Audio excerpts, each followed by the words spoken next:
परमात्मा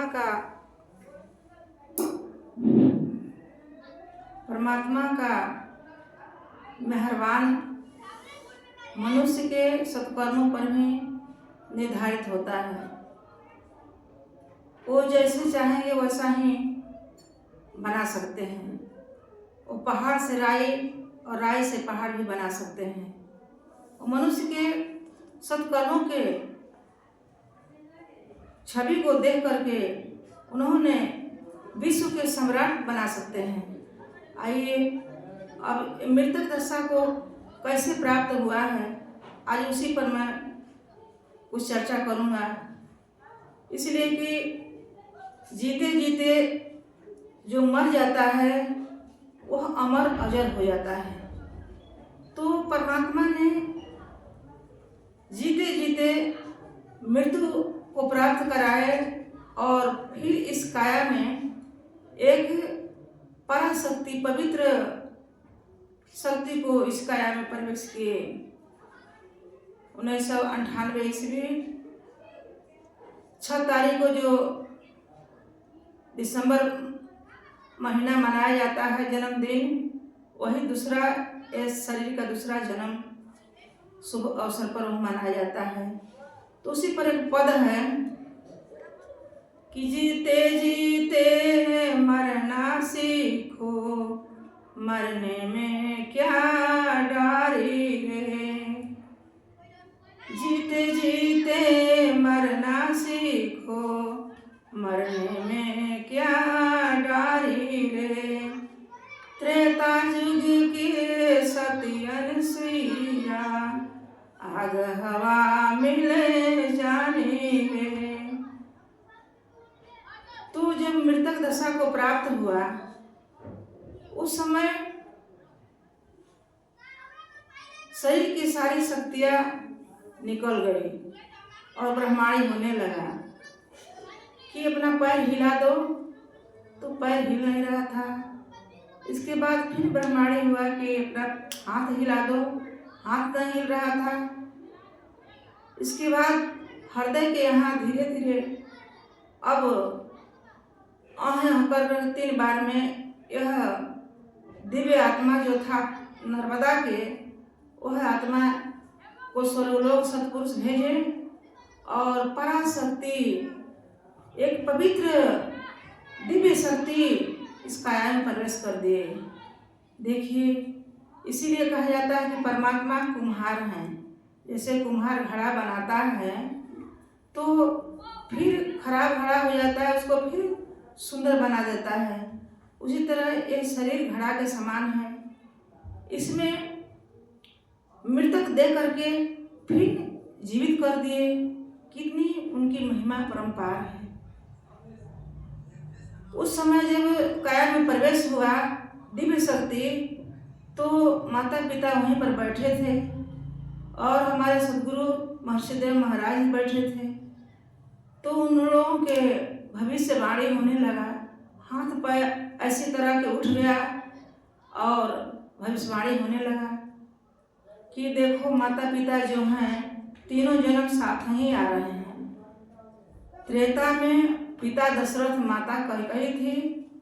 वही माता पिता फिर द्वापर में वासुदेव के रूप में आए और माता देवकी के रूप में आए। वही देवकी वासुदेव जी आज इस कलयुग में दूधनाथ जी के रूप में और माता सुदेहा के नाम से प्रसिद्ध आए। तो उन लोगों के विषय में भविष्यवाणी हो गया। भविष्यवाणी होकर के हाथ ऐसे उठ गया, धन धन माता पिता जिसकी पुत्री सती महापतिव्रता, ऐसे हाथ उठा, भविष्यवाणी हुआ। इसके बाद में त्रेता युग के जो सती अनुसुईया माता अयोध्या के अरण्य क्षेत्र में वो रहा करती थी, वहाँ के फिगर टीवी जैसा दिखाई देने लगा। ऐसा प्रकाश, ऐसा ज्योति दिखाई दे रहा था जब काया में प्रवेश हुआ पराशक्ति। तो अभी कभी मैं अयोध्या में देखा नहीं, कैसा अयोध्या नगरी है, कैसा वहाँ की गंगा जी का सीन है, कैसा वहाँ का क्षेत्र है। लेकिन मुझको त्रेता युग का सीन दिखाई देने लगा। वहाँ पर अरहर बाजरा, ज्वार, सारा जितने भी खेती हो रहा था, बड़े बड़े लंबे लंबे ताड़ के गाछ दिखाई देने लगे। मैं आश्चर्य में पड़ गई और वाणी हो रहा था कि देखो, त्रेता युग में जहाँ मैं रह रही थी वहाँ का देखो सीन, देखो वहाँ का फिगर देखो। अयोध्या के अरण्य क्षेत्र में मेरा स्थान था, मड़ई का मकान था।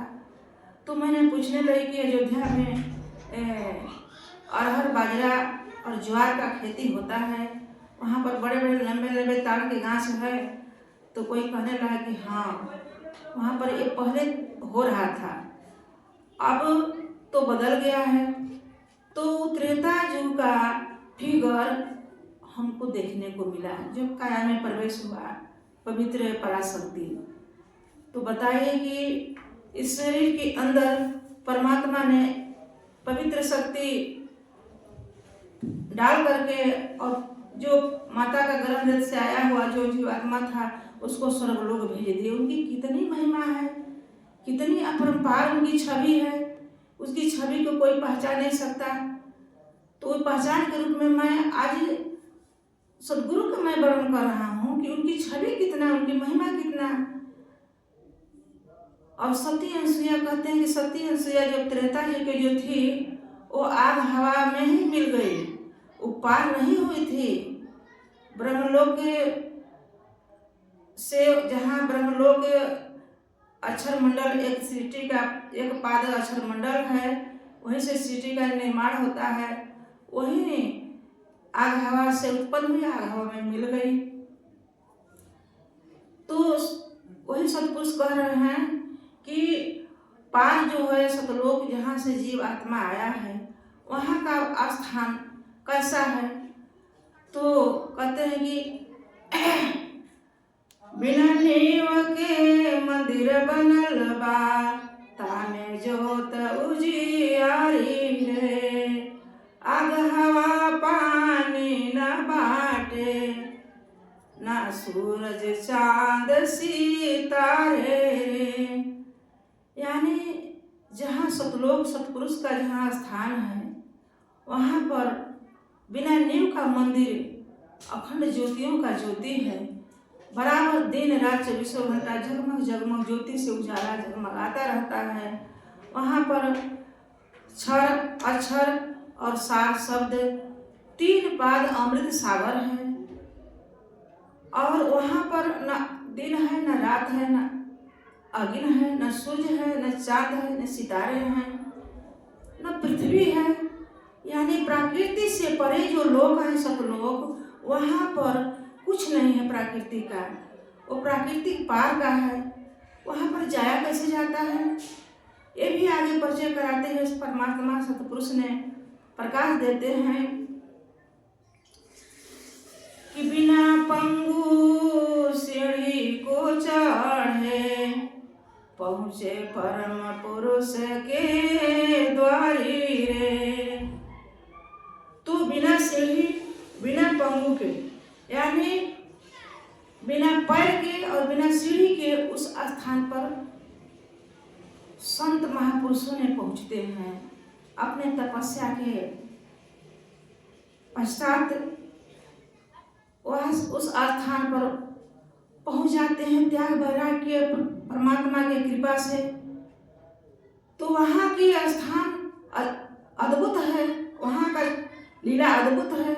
वहाँ पर एक युग में कोई एक महापुरुष पहुँचता होगा, जैसे सतपुरुष सतगुरु कबीर साहब जी थे।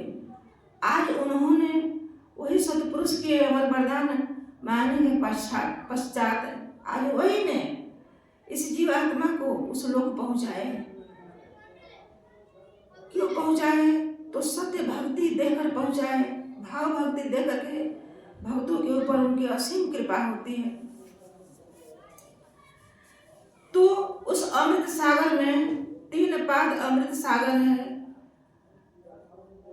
3 पाद अमृत सागर है। उसी में दिन रात यह सूरत जो लगी रहती है, वहाँ का संदेश इस मृतलोक में, और मृतलोक का संदेश वहाँ पर पहुँचाती है। तो यह सूरत जो है, सूरत के आधार से ही वहाँ पर, और और तपस्या के पश्चात उस स्थान पर कोई कोई संत ने, कोई कोई बिरले संत माई के लाल जो होते हैं, जन्म जन्म का सतपुंज होता है, वही उस स्थान पर पहुंचता है। तो वहाँ का लीला, वहाँ का महिमा को सतपुरुष परमात्मा ने दिखाया कि देखो एक कैसा दृश्य है और कैसा जीवात्मा यहाँ पर कीड़ा करता है।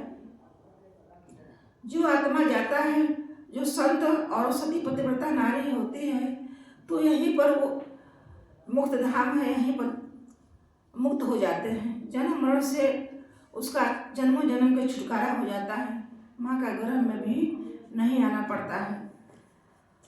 तो वहाँ का विषय, वहाँ का अदृश्य लीला जो है, मैं वहीं के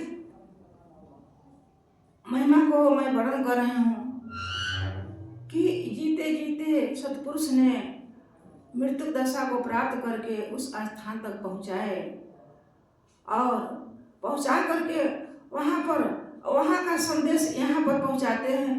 यहाँ मैं बार बार कहती हूँ कि ज्ञानी जी कल्याण समिति के संदेशवाहक या प्रचारक कोई आदमी नहीं है, वो तो सतपुरुष हैं।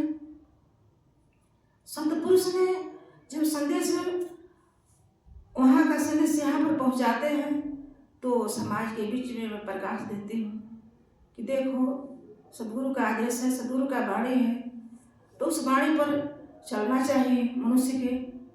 तो ये सत्य के इतनी महिमा है सत्य की कि इसका वर्णन करना हजार जीव वाला भी कोई नहीं वर्णन कर सकता है। तो सत्य एक दर्पण के समान होता है, जो कि जैसे बॉल है पूरे घर में रोशनी देता है, उसी तरह जब सत्य प्राप्त हो जाता है तो वह सत्य से लोक और परलोक चारों तरफ दिखाई देता है। इसलिए कि मनुष्य जो है इस माया के, इस शरीर रूपी पिंजड़ा में, माया के दलदल में फंसे हुए हैं। ये पिंजड़ा में काल और माया ने बंद किया है, तो वो बिना सतगुरु के इस काल के फांस से कौन छुड़ा सकता है। कहते हैं साहब जी की सतगुरु आए छुड़ाओ नहारा, निश्चय मानो कहना हमारा, काल नहीं जीत हंस ले जाए, अविचल देश पुरुष जहाँ भाई।